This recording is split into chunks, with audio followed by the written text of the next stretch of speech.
Do not forget, you can support the channel with a like, and you can also subscribe to be aware of the latest published videos. Thank you. We hope that here you can find the latest news, ideas, and discoveries from the scientific world. Miriam Rodríguez dedicated her life to finding her daughter's killers, and then was murdered herself. Miriam Rodríguez spent years tracking down her daughter's killers, one by one, until she was murdered on Mother's Day in 2017. Until the end of her life, one thing consumed Miriam Rodríguez: justice. Her 20-year-old daughter, Karen, had been abducted and killed by Mexican cartel members in 2014, and Rodríguez became determined to hunt down every one of her daughter's kidnappers. Her quest led her to change her appearance, stake out cartel members' homes, and spend hours scrolling through social media for clues. Carrying a pistol, Rodríguez often hunted down her daughter's kidnappers herself, sometimes pursuing them on foot until the police arrived.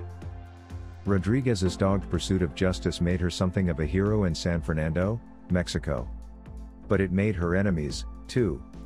And on Mother's Day in 2017, the 57-year-old was shot and killed outside her home.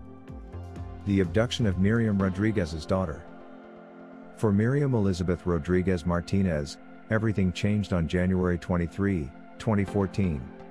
That day, as her 20-year-old daughter Karen Alejandra Salinas Rodríguez drove through San Fernando, two trucks pulled up beside her. Armed men forced their way into her car, and then drove off with her. Rodríguez and her family spent the next several weeks trying to bring Karen home. They knew that she had been taken by members of the Zetas cartel, an offshoot of the Gulf cartel, who were known to kidnap innocent people and use their ransoms to fund cartel operations. As the New York Times reports, Karen's loved ones tried to follow all of the cartel's instructions. Inundated with a barrage of phone calls, threats, and demands, they took out a loan to pay Karen's ransom and left a bag of money at a drop-off point. Still, Karen didn't come home. With no other options, Miriam Rodríguez asked to meet with a cartel member. To her surprise, one agreed. Though he told her that he didn't know where Karen was, he offered to help find her for $2,000. Rodríguez paid the fee, which led nowhere. But she also learned the young man's name, Sama. With this information in hand, Rodríguez had found her first clue. She told her surviving daughter that she believed that Karen was dead, but that she would not rest until she'd hunted down Karen's kidnappers. A mother's search for justice.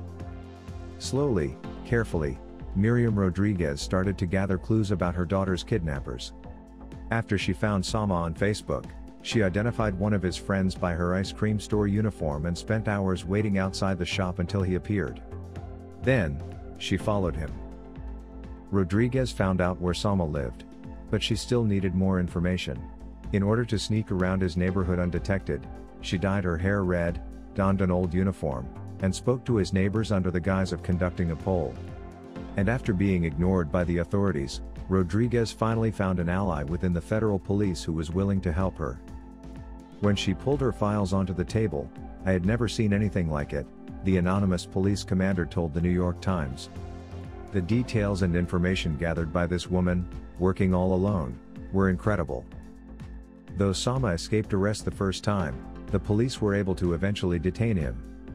Sama gave the police names of other cartel members, who shed even more light on Karen's abduction. One even agreed to take the police to the ranch where Karen had been killed. At the ranch, Rodríguez found Karen's scarf, a cushion from her truck, and one of her femur bones. Then, she renewed her search to find Karen's killers. She told us that she was incomplete, that although she had found her daughter, nothing would ever return to normal for her, a friend of Rodríguez's told the BBC. Miriam Rodríguez's vigilante work. In all, Miriam Rodríguez would hunt down 10 cartel members who'd played a role in her daughter's kidnapping. Many had left the cartel and attempted to start over as born-again Christians, or flower vendors, but Rodríguez had little sympathy for them. Where was his compassion when they killed my daughter? she said after one of the cartel members was arrested in a chapel, eliciting protests from the congregation. Indeed, Rodríguez made waves in San Fernando. Not only was she going toe-to-toe with a powerful enemy, but Rodríguez was also challenging a way of life. She seemed to recognize the danger of her work, and remarked that she had no fear of death. "I don't care if they kill me," Rodríguez told a friend, according to the New York Times. "I died the day they killed my daughter. I want to end this. I'm going to take out the people who hurt my daughter and they can do whatever they want to me." Tragically, her words proved prophetic. How Miriam Rodríguez was killed by cartel members. In March 2017, 29 inmates dug a tunnel and escaped from a penitentiary in Ciudad Victoria, where Karen's abductors had been imprisoned. Miriam Rodríguez asked for police protection, and local police agreed to send patrols, according to The Guardian. But on May 10, the day when Mexico celebrates Mother's Day, the danger inherent in Rodríguez's work finally caught up to her. The 57-year-old was hobbling up to her front door on crutches. She'd recently broken her foot chasing after a suspect, when a white Nissan driven by the escaped inmates pulled up in front of her house. They shot Rodríguez about a dozen times, then drove off. Her husband found her sprawled in their driveway, her hand in her purse, where she kept her pistol.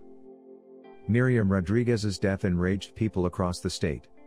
The governor, Francisco Javier García Cabeza de Vaca, wrote on Twitter, "The government of Tamaulipas will not allow the death of Miriam Rodríguez to turn into yet another statistic. #No to impunity." But though the government did arrest 2 of Rodríguez's killers, a third was killed in a gunfight. Her murder unraveled much of Rodríguez's work. Her son had taken over the collective Rodríguez had started, Colectivo de Desaparecidos de San Fernando Collective for the Disappeared, but the organization slowly collapsed following her death. Tragically, Miriam Rodríguez's story is hardly unique. The BBC reports that approximately 100,000 people have disappeared in Mexico since 2007, when the then Mexican president declared a war on drugs. When Karen became one of the tens of thousands of innocent people abducted by the cartels, her mother sprang into action. She paid for it with her life, but Miriam Rodríguez found justice for her daughter. "Not everyone got along with her," a state official told the New York Times. "But you respected her mission."